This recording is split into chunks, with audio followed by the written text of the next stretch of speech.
Welcome back to another technical deep dive here in the debug zone.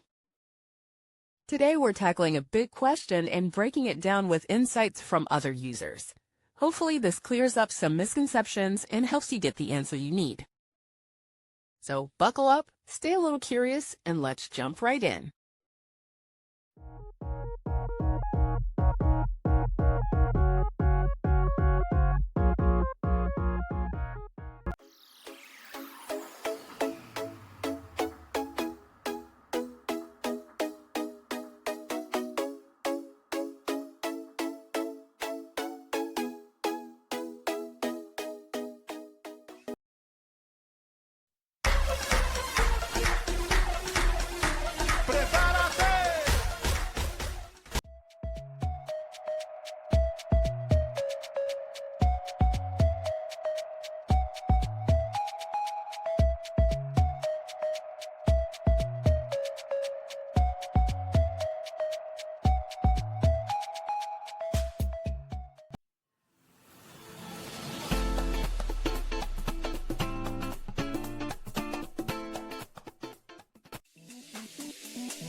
And that's a wrap.